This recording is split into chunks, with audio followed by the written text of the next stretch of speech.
16 ноябр дар саросари тоҷикистон рӯзи президент ҷашн гирифта мешавад. ин рӯз барои мардуми тоҷик хеле азизу гиромӣ аст. ба ин муносибат ба истиқболи ин рӯзи муборак дар муассисаи кӯмаки аввалияи тибби санитарӣ дар ноҳияи восеъ бо иштироки ҳизбиён ҳамоиш доир гардид.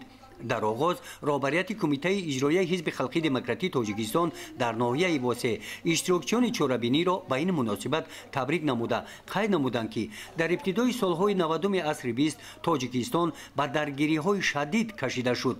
дар натиҷа ҷомеаро ноумедӣ, нобоварӣ ба фарду, ғорату дуздӣ, хунрезӣ, гуруснагӣ фаро гирифт ва як қисми мардуми мо ночор ба кишварҳои ҳамсоя фирор намуда гуреза шуданд. дар чунин вазъияти ҳассос шахсият ва роҳбари сарсупурдае лозим буд ки тамоми нерӯи худро ба ҳифзи истиқлолияти миллӣ ва наҷоти ватан равона созад, ҷумҳуриро аз парокандагӣ ва нобудшавӣ наҷот диҳад.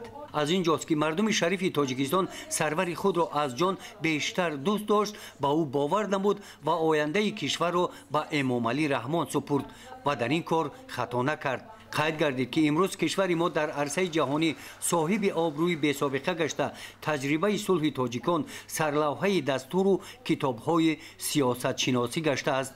рушди кишвар, ободиву тинҷӣ ва сатҳи зиндагии мардуми мо хеле боло рафта, тоҷикистон аз кишварҳои амтарини дунё ҳисобида мешавад. ҳамин гуна ҳамоишҳо ба истиқболи рӯзи президенти тоҷикистон бо иқдоми кумитаи иҷроияи ҳизби халқии демократии тоҷикистон дар дигар ташкилотҳои ҳизбӣ гузаронида шуданд.